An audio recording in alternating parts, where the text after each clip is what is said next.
ASUU opines that this bill is targeted at them, but we are here to say that the bill does not target ASUU. What the bill does is that every legislation ordinarily has a target. We have different legislations that have targets. For instance, we have the section 37 of the Criminal Code, which creates offenses for disclosure of official secrets, which can only be committed by a person employed in the public service. This does not target ASUU. It targets those who are covered by section 7 by that provision. We have the Criminal Code also creates the offenses of judicial corruption, which can only be committed by judicial officers. So you can see that legislation must have a targeted audience. So also the anti-sexual harassment bill, which is targeted at the members of ASUU being one of them, but not discriminatory, because every bill or piece of legislation must have a target. Case most of you don't know. So today we're actually talking about sexual harassment. I've been through it, so I know what it means to go through sexual harassment. From the bill, they only emphasize more on punishment. They didn't really talk about most of the preventive measures, like students going into offices to meet lecturers. Most times we don't do the going in. We have governors, like school governors that do the going in. And most of these governors tend to have interactions with the lecturers. And they tend to have like lecturers saying, oh, you can bring a babe for me now, can't you do that? They do that in school. So most of the students, like we're the ones that really don't know what's going on. And people tend to tell me as, oh, she dressed very vulgar, that was why the lecturer harassed her. It's not in that case all the time. And it's not always the case that the student is not really so intelligent, that's why she's being failed. You saying that we students might maliciously get the lecturer involved, that is not possible. It's definitely not possible, because you always go through a panel, and a panel will find out if truly the student actually maliciously incriminated the lecturer. But hope you know most lecturers are in cahoots with each other. Like, I did not get my certificate. I was denied my certificate because Professor Akindele went to jail. So they felt, oh, she could incriminate Akindele, then she's not going to get a certificate. We kept going in and out about this certificate, and they kept saying, oh, she failed. She can either come back and receive all the courses again, which is not possible. If we have a law that addresses issues related to this problem of sexual harassment, why are we wasting time talking about another law? Are we also going to formulate a separate law to address corruption in the universities? Are we going to formulate other laws to address sexual harassment in the police, in the National Assembly? Distinguished ladies and gentlemen, in other places, other clients, how do they handle this kind of problem? So 3 weeks back, a case of sexual harassment was reported in Harvard. Another was reported in Cambridge. They didn't come up with new laws. With due respect to my sister Monica, I respect her sensibilities and all other ladies that could have fallen victim.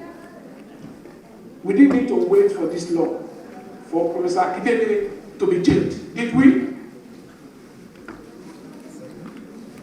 If we have laws that we find deficient, what does it cost us to review the law? We are saying that laws should not be made ad hoc. Otherwise, we will see other problems and we will start talking about targets. Targets for prison wardens that harass prisoners, laws that address employers that harass potential or prospective employees, and so on and so forth. Many of these instances have been given here today. in creating the offense and should be removed. The word or felony should be removed as reference to offense is sufficient. Another observation in clause 4 is that the provision itself is drafted in a way that it seems biased in favor of the student and against the educator. The offense created in clause 4 covers only instances where the educator commits an act of sexual harassment against the student. It does not create offenses for instances where the student is the one sexually harassing the educator. I know, very few minutes. Clause 8, we have mentioned that. Clause 15.1. The institution has been empowered by an act donated, you, the Senate, donated that power in their act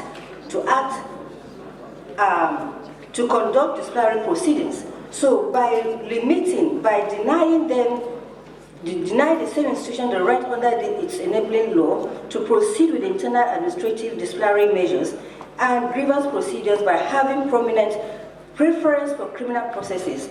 So the institution should not be so precluded. One more minute. Yes, well, these are the,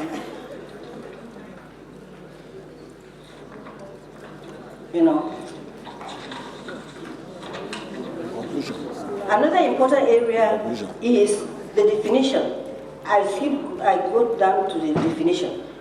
The title of the definition of educator. The title of the section should be changed from definition of terms to interpretation, as usual, as you've been doing, Honorable Chairman. Definition of educator. The definition of educator should be enlarged to include ad hoc staff, such as visiting lecturers of the university community who come from other universities for the purpose of lecturing, conducting, or moderating. Can say the fact that cases of sexual harassment also occur in other spheres of the society, such as the workplace, religious institutions, among others. This has been a thorny issue and has been in the front burner of public discourse.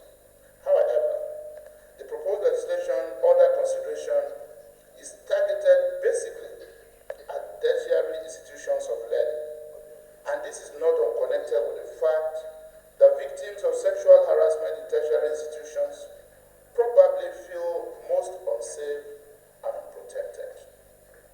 Currently, our educational institutions are perceived as places where rape or any form of coerced copulation and intimacy are practiced with little or no sanctions on the would-be perpetrators. This, in my opinion, is the main thrust of this piece of legislative proposal, as the success in the educational system correlates highly with conducive atmosphere for learning, devoid of sexual harassment and sex for minors. Our interest is to build a society where all will be free of intimidation and harassment, and where choices will be freely and reasonably made. We need therefore to be critical and firm on how best to proceed with this bill. My charge to you, ladies and gentlemen, is to be forthright in your suggestions and contributions to enable us build a system that is respectable, that protects people's rights and places our country in the right place in the Committee of Nations. I would like to go straight to the comment made by a presenter here. I would like to disagree when he said that students seduce lecturers into sexual harassment. Now, if you look at the power dynamics of the relationship between students and lecturers, it is obvious that there is only one strong person. The other is the weak person in the relationship. And there is no way a student would pressure a lecturer into going to sexual harassment. We cannot agree with that. Also,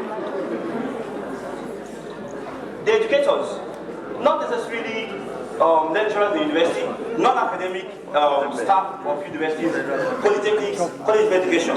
They're involved in this menace. But these same people, when they go outside this country, where people dress a little bit more exposed than our students on campuses, they don't engage in these things. But they always make this argument that our students pressure them into committing these predatory behaviors. We disagree strongly with that. We also want to agree with the professor from law school who talked about secondary and primary schools. It is not only in the tertiary institutions. In primary schools, we have cases where vulnerable children, pupils, have been harassed sexually. And we think that this bill should cover these people.